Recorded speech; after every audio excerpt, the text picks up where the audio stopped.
Welcome to Todd Liles and the Wizard of Ads, a podcast for business owners who want to become remarkable.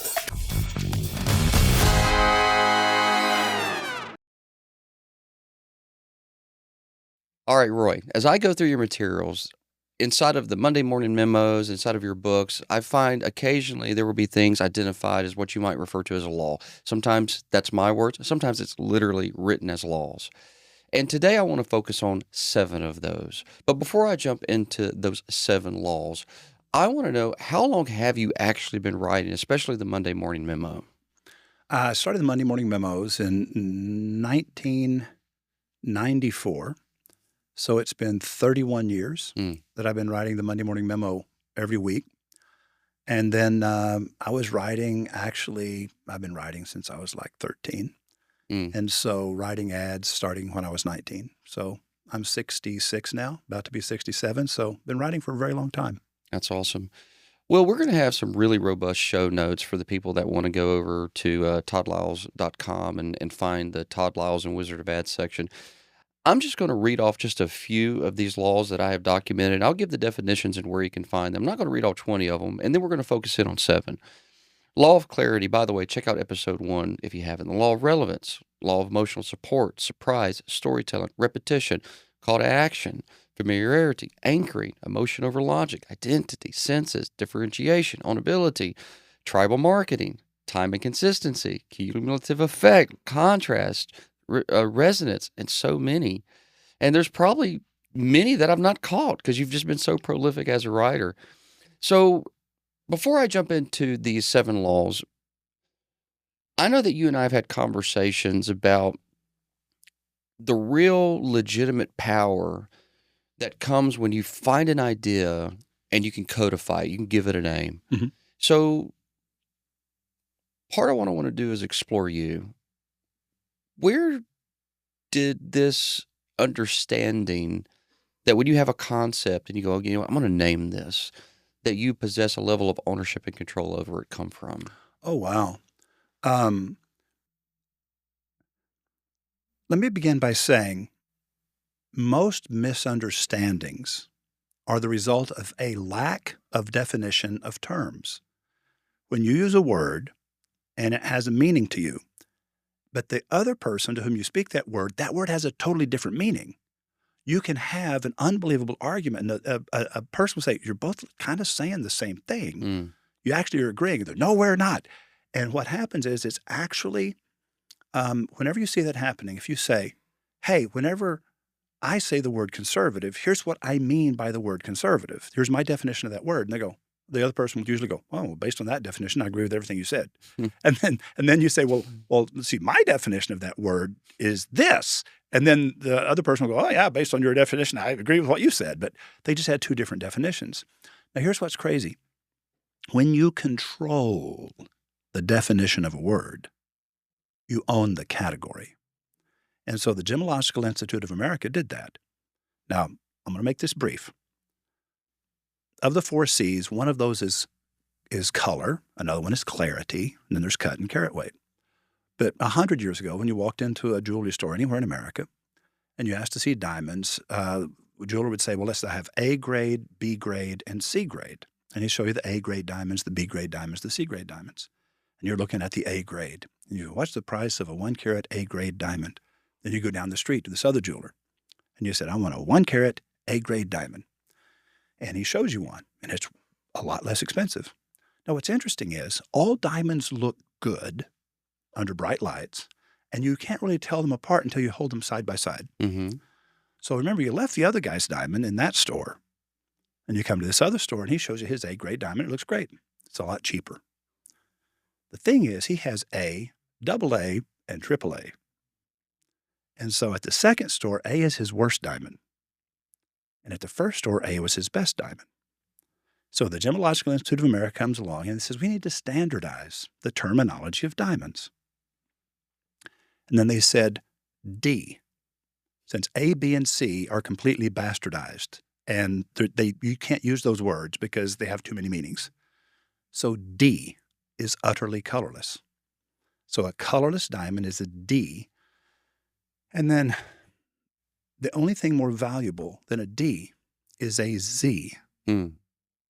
vivid color, because color is not a function of beauty. It's not a measurement of beauty. Color is a measurement of rarity. And once you understand it's a measurement of rarity and that D means colorless, and why D? Because they were trying to solve a problem. A, B, and C no longer meant anything. So I noticed one of the laws, I glanced at your thing, I'm sorry, and I saw call to action. I don't use that phrase anymore. Mm. And I'll tell you why when we get there. So let's go down the list, and I'll tell you what I was thinking when I wrote it. All right, awesome. So let's go through that. And we touched on the first one, which was the law of clarity, which was episode 1. Mhm. So if you haven't checked out episode 1, absolutely go back. But I think the essence of the law of clarity is that vague messages don't sell. You need to be unmistakable and super clear. So what I want to do is I want to go to number 2, which is relevance. Speak to your audience's needs, not your own ego. Unpack that for us. Okay, now, super briefly, there's a part of your brain just forward of your left ear called Broca's area. Now, aside from that being where verbs, action words, are interpreted and then broadcast, if you will, on what's called the visual spatial sketchpad of working memory, call that the movie screen of the mind. Okay, call it your mind's eye. So your mind's eye has this gateway, this portal, and the primary function of this portal is for the sounds, these sounds that are actually verbs, they're action words. That's where you interpret the sound of the word kick, leap, dance, wiggle. Those are verbs. And whenever you see those actions in your mind, in your imagination, that's called the visual spatial sketchpad of working memory. And to get past Broca's area, okay, you have to do something new, surprising, or different. It is also the filter that decides. It rejects the predictable. And so anything that's predictable never makes it into consciousness. It never makes it to the prefrontal cortex, which is right behind your forehead. Mm-hmm. So right behind your forehead is the center of decisions, plans, and judgments. Decisions, plans, judgments come from the prefrontal cortex. So it's a primary somatosensory cortex right behind your left ear is where the sight, sound, and touch come together. It's 3 separate organs. Those senses are stored, processed, and retrieved from memory in 3 separate parts of your brain. But they're gathered right back here. Then they flow through the arcuate fasciculus to Broca's area, where everything that was predictable and anticipated is rejected. And only the new, surprising, and different gets through into working memory. Now, working memory is going to carry a message to the big boss, but there's 3 functions inside working memory. One is called the visual spatial sketchpad, which we mentioned, the mind's eye. The other one's what's called the articulatory loop. And this is whenever the average American can sing along, Todd, with about 2,000 songs they never intended to learn. And that's because of what's called the articulatory loop, sometimes called the phonological loop. And this is where sounds are rehearsed in the mind. And if you can remember how it begins, you can recite the whole thing. If you just remember the opening line, even if you didn't try to memorize it, it's just music in your head. So that's the difference between iconic memory, which is visual memory, and echoic memory, which is the memory of sound. Echoic memory is actually far, far, far more deeply ingrained and more long-term memory than visual things. That's been proven in countless clinical studies. Now, the last one, and the one we're after right now, we're talking about relevance, okay? It's called the central executive of working memory. Now remember, to get past Broca's area, to get past the guy with the velvet rope that's guarding the nightclub, and he has to decide if he's going to let you in or not. You have to be new, surprising, or different to get past the guy with the velvet rope into the nightclub. In the nightclub is the central executive. You still don't get to see the big boss. Yeah, you got in because you are new, surprising, or different. The message. Didn't see it coming. It was interesting. But now the new question is it relevant? Do we care? Does it matter to us? And so the final guard at the gate, before you make it into the part of the brain that makes decisions, makes plans, and comes to judgment about things. Decisions, plans, and judgments. The final guard is relevance. Does it matter? Do we care? And so whenever you're presenting something, this is why I told my friend in the last episode who sent the 20,000 postcards, You were answering a question that no one was asking.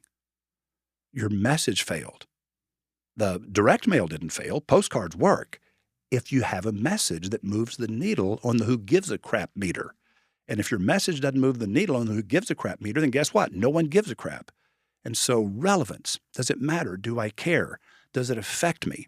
Which is why bad advertising is about you, your company, your product or service. Hey, here's a quarter. Find an old payphone. Call your mom. Maybe she cares. Nobody else does. And then whenever you say, so if bad advertising is about me, my company, or my product, my service, what's good advertising about? Good advertising is always about the customer and what your product or service will do to change their condition, to change their future, to make tomorrow better than yesterday, to make the future better than the past. How will you increase their happiness? And so good ads are about the customer, bad ads are about you, and the same is true with dating. You and Shannon would not be married today if you would have spent the first date telling her how awesome you are. She would have never given you a second date. And most ads tell you how awesome the company is. Am I right? Well, that's why she made me wait 4 years before we actually dated. Ha! I tried the surprising approach, and yeah, I got through the front door, but then the next line that came out of my mouth didn't work, so I got pushed out the door. We'll talk about that another day. Yeah, that's not for this show. You know it, but that's not for this show. right. Which you're moving into Law 3, emotional impact. People make decisions emotionally, and I didn't know the science behind that like you knew the science. I just knew it to be true. Because of my history of sales, I have always found that when someone is emotionally attached to something, it's interesting whether they're going with you or they're not going with you. They'll come up with the oddest logic, whether it's factually true or not. They'll come up with logic. So let's talk about that. Why people buy emotionally, and then they find justifications with logic after the emotion. Okay.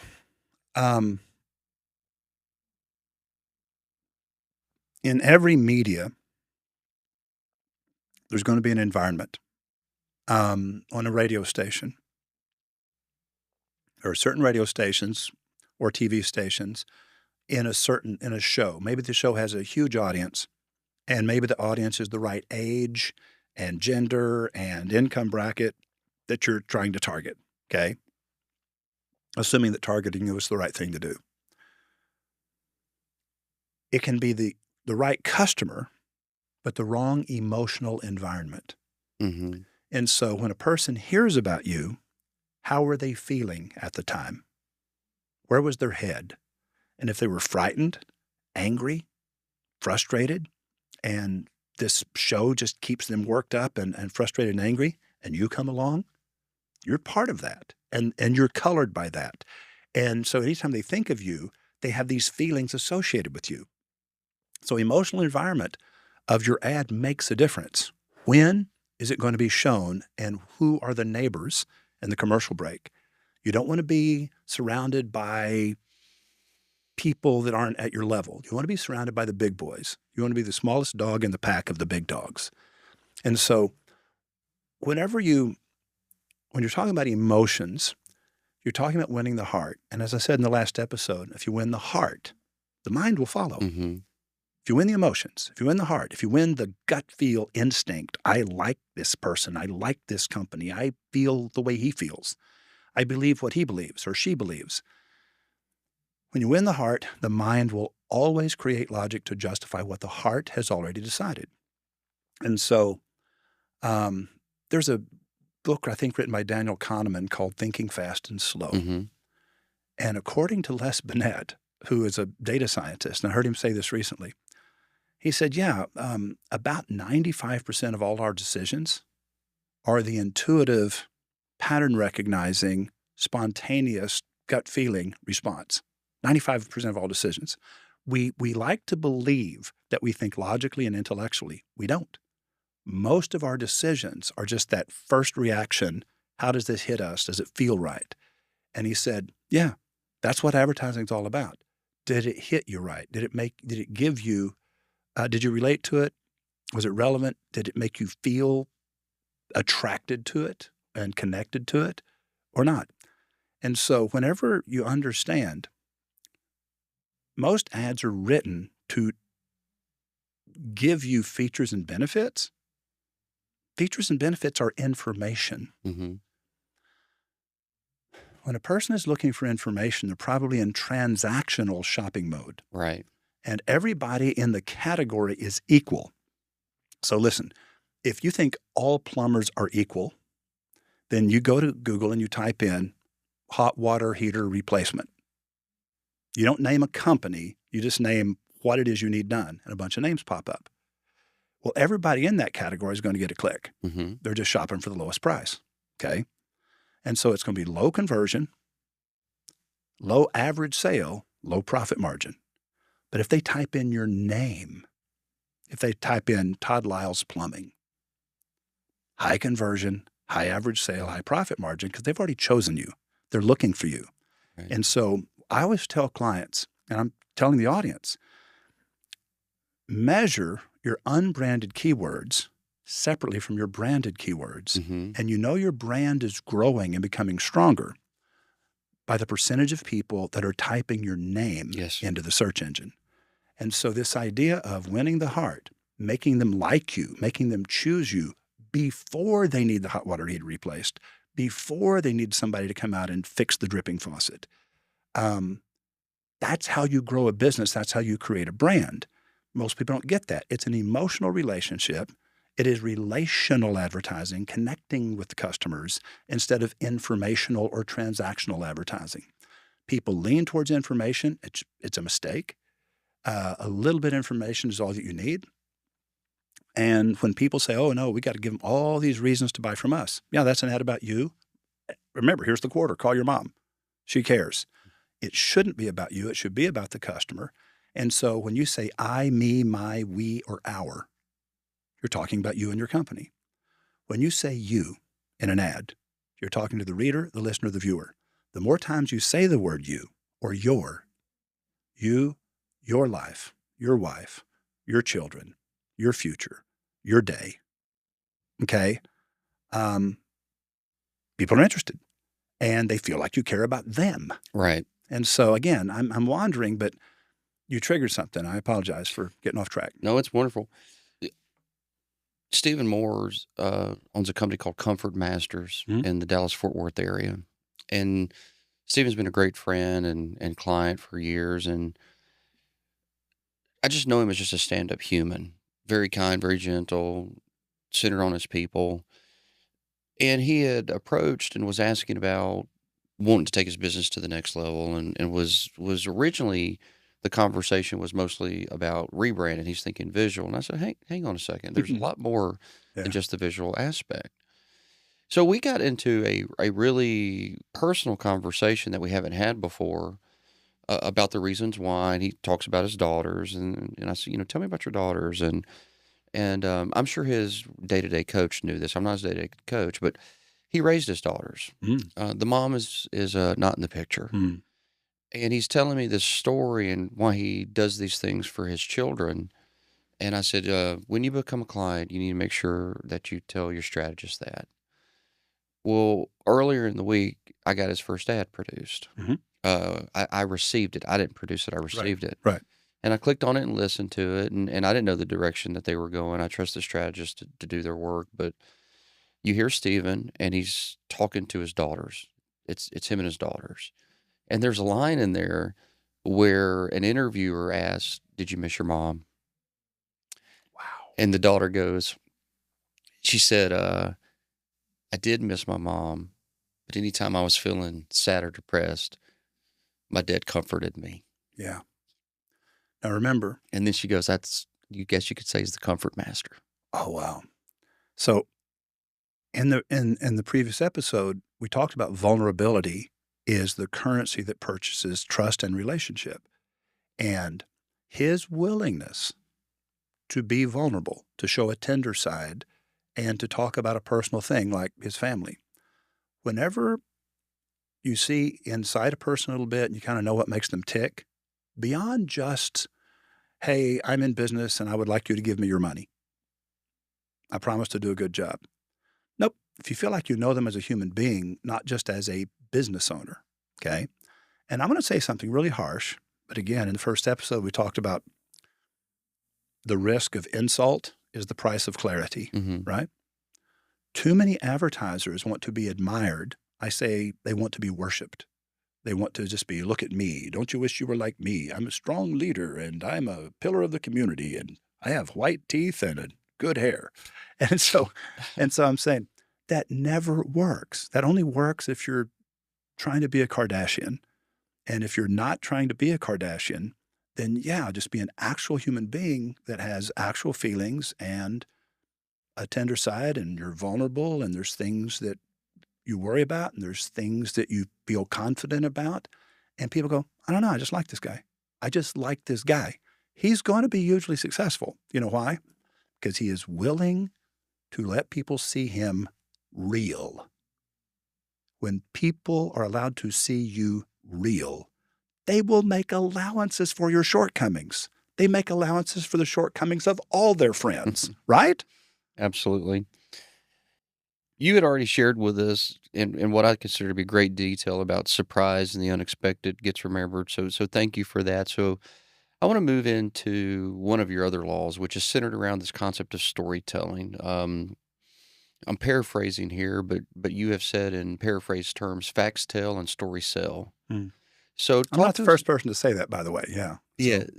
Well, I'm going to give you credit for it because you're the first one I heard it from, but someone else said it, I'm sure, too, right? So, but talk to us about that. Why does storytelling work so well? What's the root of this in the human psyche?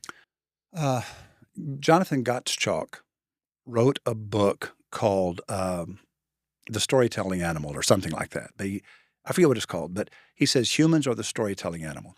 And he actually proves scientifically that the human brain is wired for story. And so stories communicate motives, they communicate belief systems, they communicate values, and they are recognizable because a story always represents a sequence of events that we recognize as a common pattern. This is a pattern common to human existence. And so this is why you can tell a story, and it's a metaphor for every other story like that story. The pattern of this story is a pattern you relate to and you identify with. It says, yes, I have experienced that. I know this is true. That exact series of events hasn't happened to me, but I've had a series of events identical in structure, in sequence to that series of events. And so I know that's true. I know that's real.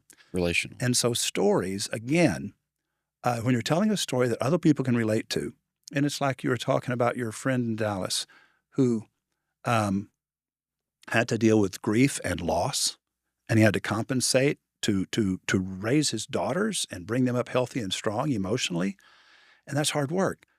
Everybody can relate to that. Everybody knows in your life you have had people close to you that were going through that, or you've been through it personally, and everybody goes, yeah, that's a thing.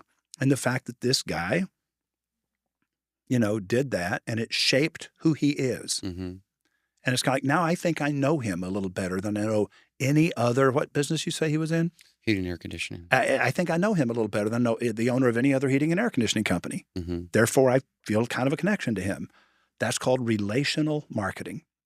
You create a relationship, and you don't just give them features and benefits. You also give them a little piece of your heart and a look into your mind, who you are and how you think. One day I got this text message from Ken Goodrich and said, I'm going to be going down to the Wizards campus, and I'm going to sit with this very wise, sometimes, gnarly old man.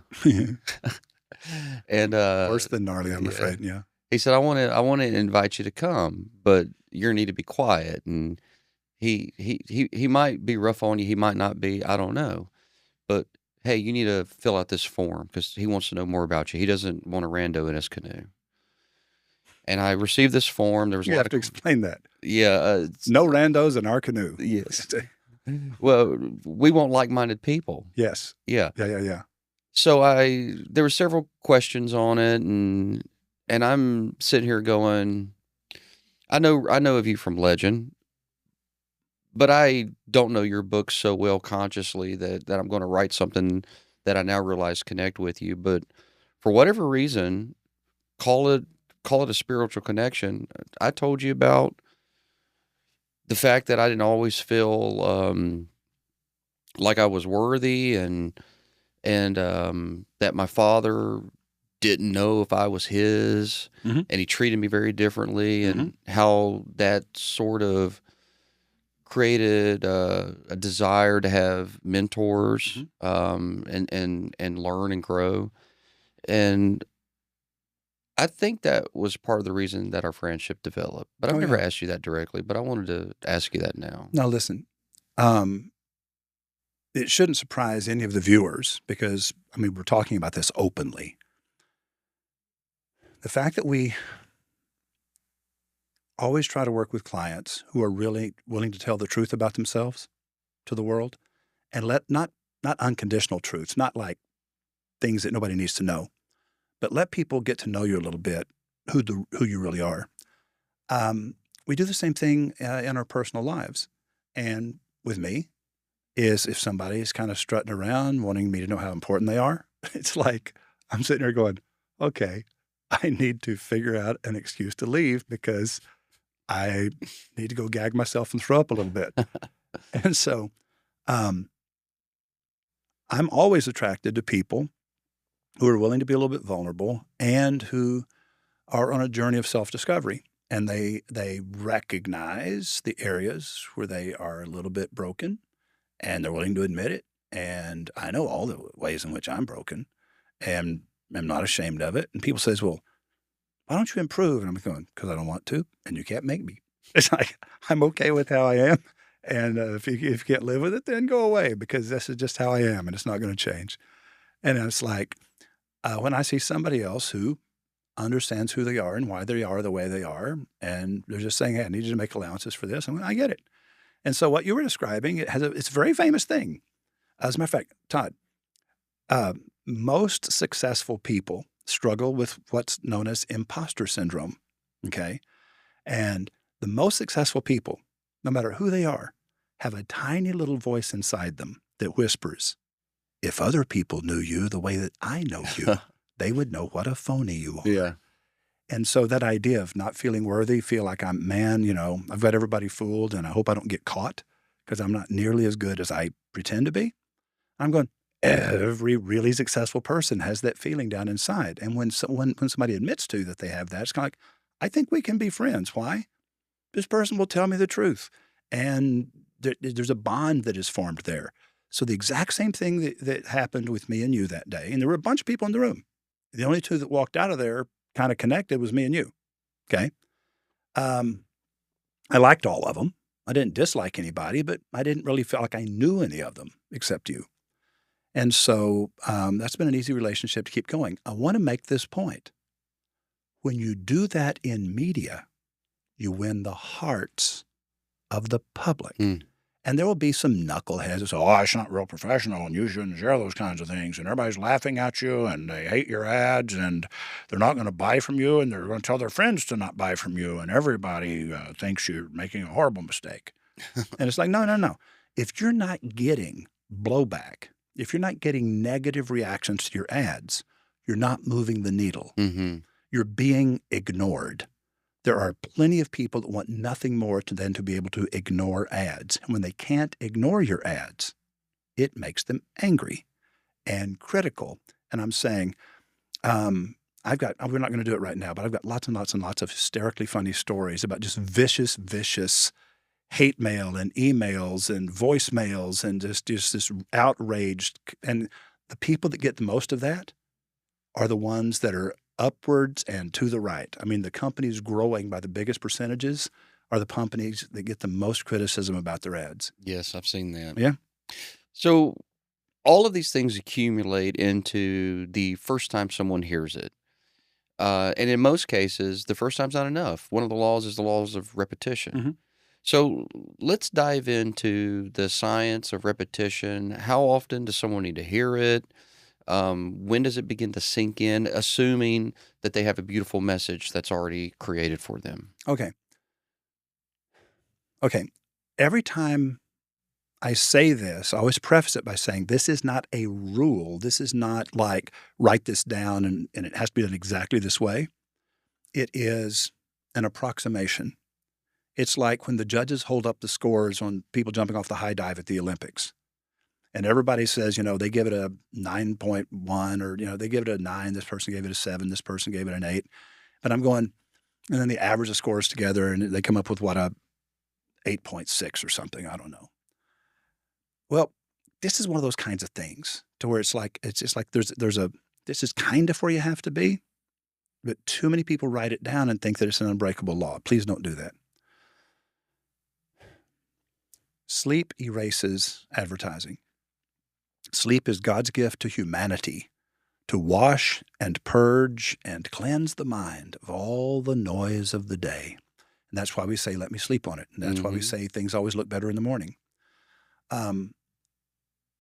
So repetition is a function of how many times does the same person experience your ad within 7 nights' sleep.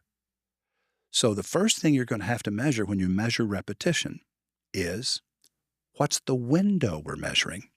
Because when I say you need to have a 3 frequency, which means a repetition of 3, well, every person selling media can get you a 3 frequency. See, I got you the 3 frequency, but then you look over here and it's a 3 frequency each month. No. Has to be a 3 frequency every week. And ideally not on the same day? No. The same day's fine. Same day's fine? Same day's fine. Repetition of 3 within 7 nights sleep. Gotcha. Now, if you're looking for immediate reaction, then you literally run an ad per hour on the same channel. In other words, the more often you hit them before they go to sleep, the deeper you drive the nail into the board. Tap, tap, tap. Think of repetitions as the tap of a hammer, and the message is a nail, and this hard piece of lumber is the human mind. Tap, tap, tap, but then out comes the claw at night and pulls the nail back out. Mm-hmm. So the next day you have a little hole that you got started the previous day. You put the nail in the hole, tap, tap, tap. You go to sleep, the claw comes out and lifts the nail up. Now, after a while, the nail gets deep enough, it doesn't pull it all the way back out, but it pulls it part the way back out. The claw of sleep on this claw hammer. And so what you're actually dealing with is when you're trying to create unaided recall, when you're trying to create a brand, which is automatic, involuntary recall. You name a category and they name the company, okay? When your company is the one they name first, they think of it first, feel the best about it, you name the problem, they name the company. Boom, this is who I would call. That's an unconscious thing. That's automatic, involuntary, unconscious memory. Boom, it's just there. You can only get that with repetition. The impact of the ad multiplied by how often they've experienced is what creates what's called procedural memory. Procedural memory is involuntary, unaided recall. There's physical procedural memory, like when you touch the brakes on a car. Okay? Now remember, dog runs out in front of the car, you hit the brakes, you don't think about it. You automatically do it. It's unconscious, involuntary, you hit the brake. Why? Because the number of times you've touched the brake and the car slowed down or stopped. And you've done it so many times, the repetition of it suddenly becomes automatic involuntary. Okay? And so it takes repetition to make a name a household word, to put a name, to drive the nail through the board and clench it on the other side, bend it over. That nail's never coming out. You can do that with enough repetition. How much repetition does it take? Depends upon the power of the message. So that's the crazy part here. I'll go with the 2.5 frequency on radio per week, 52 weeks in a row, but nothing less. Got it. Okay. Now on television, you don't need as much repetition. Okay. I'll go with the 1.5 per week on television. That means every week of the number of people I'm reaching, and that's called net reach. Net reach is the number of different people you're reaching. If it was online, they would call it unique visitors. Okay. So net reach, I'm looking for a 2.5 on radio per week, every week, 52 weeks in a row. Or I'll settle for a 1.5 on TV. More is better, always, but I won't let it go below 1.5. So what does a 1.5 mean? Everybody doesn't hear it 1.5 times. That's not what it means. It means half the people heard it once that week, the other half heard it twice that week. And so if you hear it once this week and twice next week and twice the week after that and once the week after that, you'll get there. You'll drive the nail through the board and clinch it on the other side, but not in the first year. Got it. You're going to get increasingly good retention as the months go by. But the first 6 months when you're trying to build a brand are just absolute hell. The second 6 months, you're seeing a light at the end of the tunnel and you're feeling like maybe this has a chance to work after all. The second year is when they start to get a little bit excited. When you have a good message and you're consistently advertising it every week. Never reach more people than you can afford to own and carry around in your pocket. Most advertisers are reaching too many people with too little repetition and too weak of a message. And so if you strengthen the message and then limit the number of people you're reaching so that you're reaching that number with appropriate repetition, it's called frequency, then you're going to get infinitely better results from your advertising. And so that's the media buying strategy that you have, but you have to be looking at the right reports. You want to see net reach and repetition for 1 week. Got you. A 1 week schedule.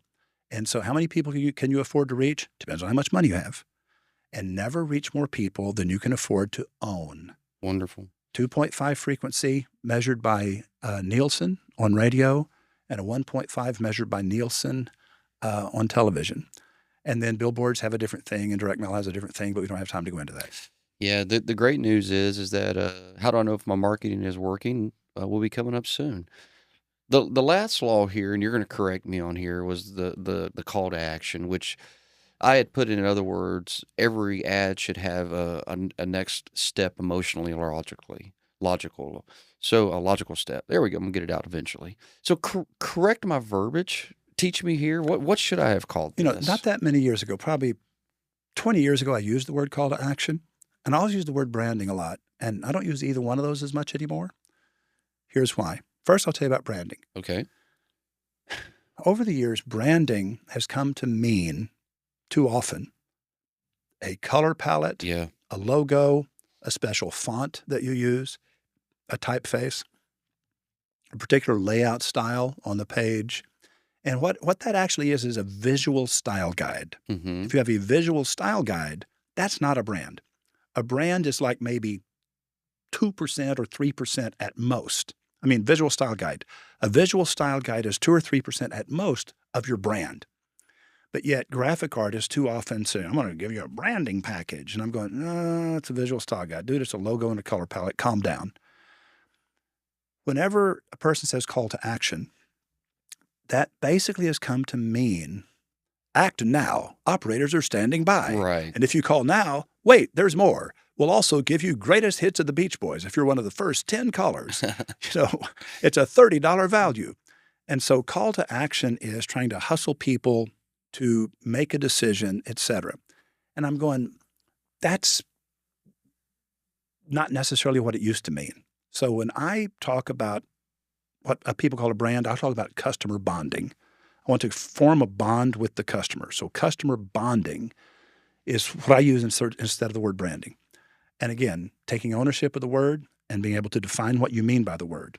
So I don't use branding because it's like the A, B, and C grade diamond. It's just a fuzzy, it doesn't have a clear definition for me.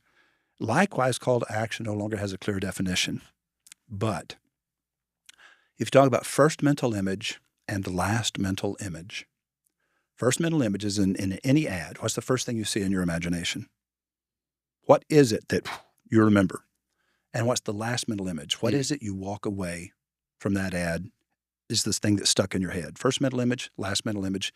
And sometimes in a really brilliant ad, you present the first mental image, even if you're just using words, even if it's a radio ad, and then you come back and you revisit it using those same words at the end of the ad. But at the end of the ad, those words have an altered meaning. They now have a new, richer, wider, broader meaning.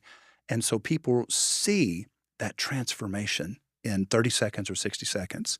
And it feels like, oh, there's been a transformation here. And did you know that that's all you're ever selling? Every business in the world, Todd, is in the same business. You know what it is? Transformation business. Transformation, making someone happy. Mm-hmm. And no matter what you do, your job is to improve their condition. Your job is to make them happy. You're just in the making people happy business. That's all any business is doing. And so whenever I say call to action or first mental image or last mental image, I'm just talking about you have to cause a person to imagine themselves doing what you want them to do. Mm-hmm. And you don't get them to imagine that by telling them. Instead of assaulting them and giving them commands, okay, call now, you need to seduce them. You need to make them willingly choose to go there in their imagination, to go there in their mind. And whenever they do that, and they imagine doing this thing that you want them to do, and you didn't tell them to imagine it, they just did that on their own. Now all of a sudden, here's the lesson. Here's the whole pivot. This is the fulcrum of the teeter-totter. A person can take no action they have not first seen in their mind. Mm-hmm. As a matter of fact, I heard this in church 20 years ago. The minister said, guard your thoughts. Okay, boss, guarding my thoughts. And then he repeated it, guard your thoughts. I'm going, okay, thoughts being guarded. What's your point? And then he said, no man commits adultery until he has first done it in his mind. And I'm going, oh, I said, what is the risk of clarity? I mean, what is the risk of insult is the price of clarity. What is the price of clarity? Risk of insult. When I used that example just now, a lot of people are going, oh, you shouldn't have said that. Because they've been imagining adultery in their No, mind. exactly. What I'm saying is, no. So what I'm saying is Shame on you. Adultery is a very, very, very emotionally radioactive word. Yeah. And I'm saying, but you know what? It's a punch in the nose, and now people are paying attention. And I'm going, yeah, I'm sorry. I did that on purpose. But that's actually what the minister said.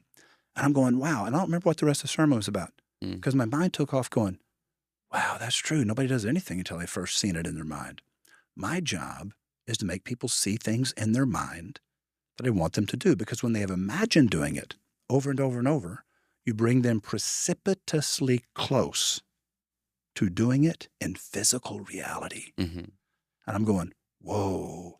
And so causing a person to see themselves doing the thing you want them to do. Give me 60 seconds. You are standing in the snow, 5½ miles above sea level, gazing at a horizon hundreds of miles away. It occurs to you that life here is very simple. You live or you die. No compromises, no whining, no second chances.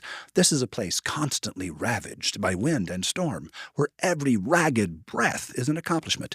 You stand on the uppermost pinnacle of the earth.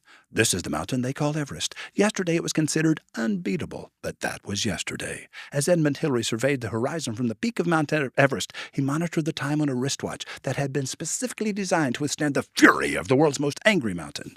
Rolex believed Sir Edmund would conquer the mountain, and especially for him, they created the Rolex Explorer.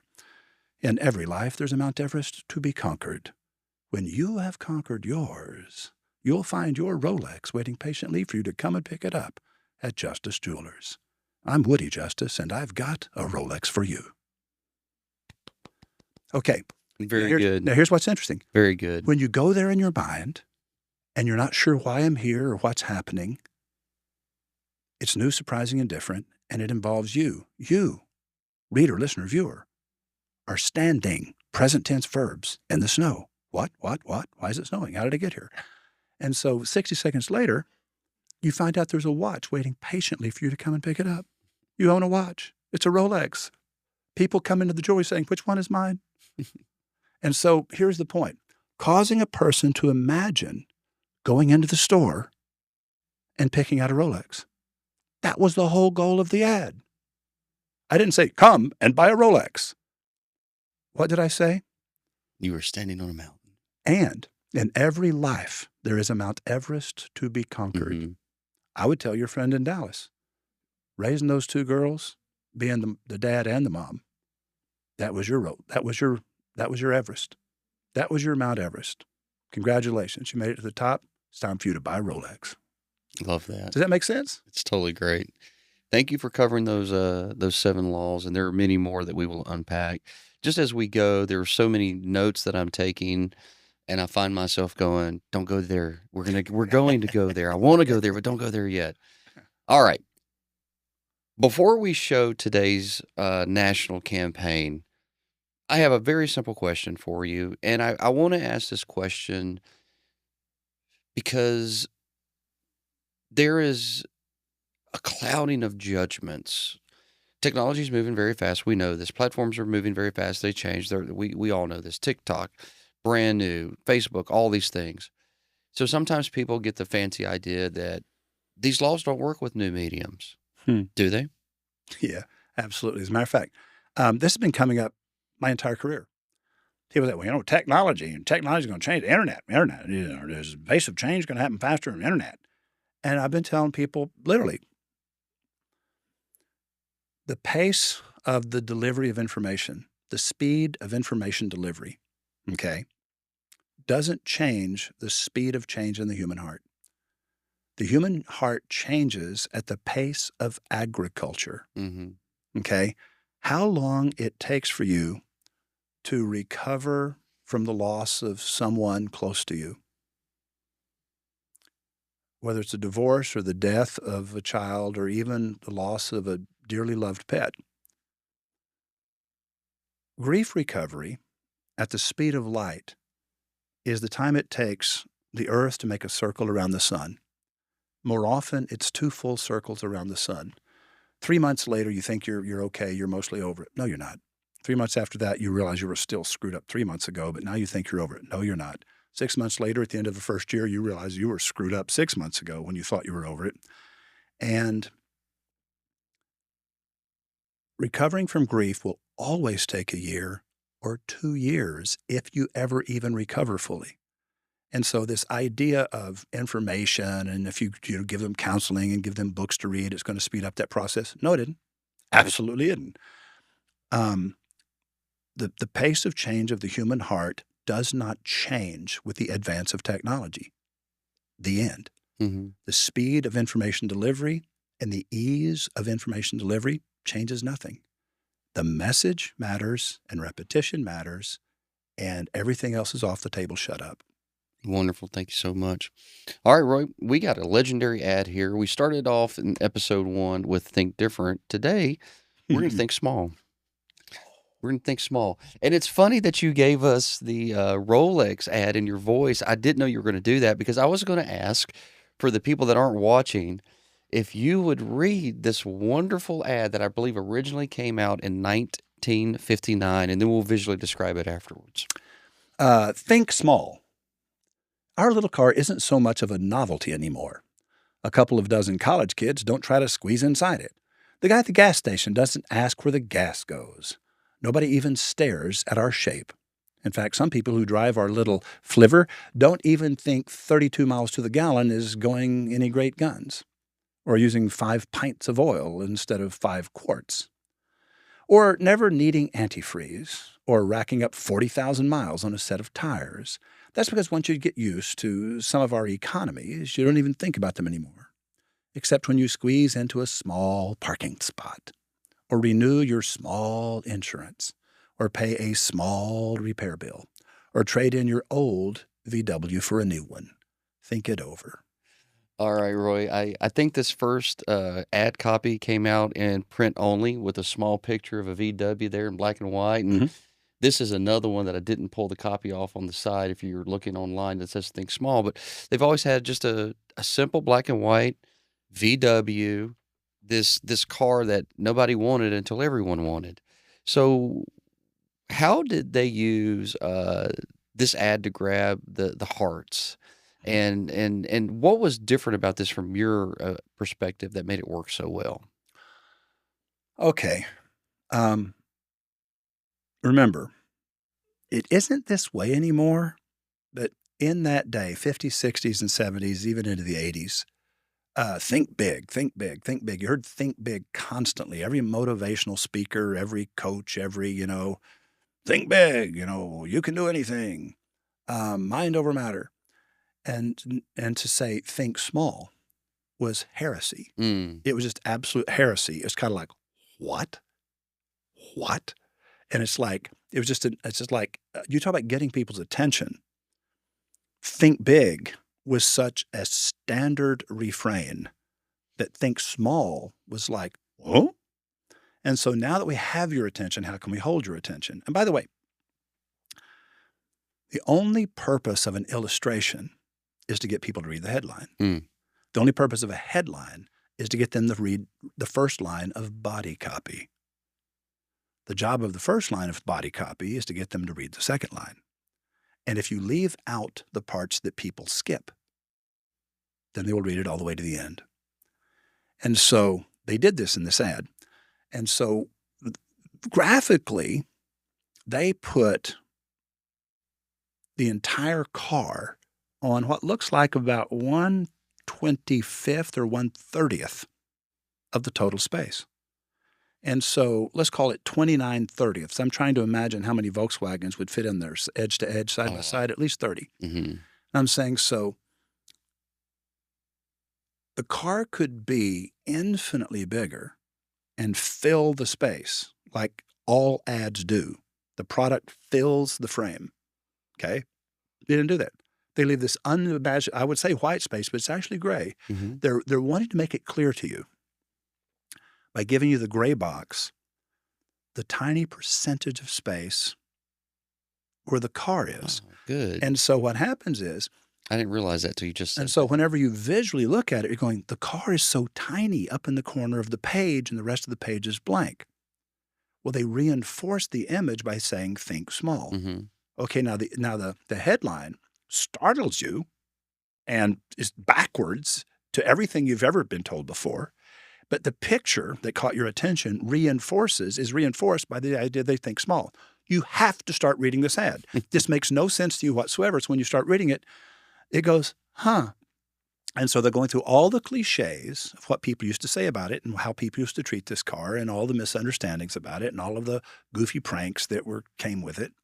And now they're saying, hey, all of these things like 40,000 miles on a set of tires or not eating antifreeze, people don't relate to that today because cars are basically zero maintenance these days, okay?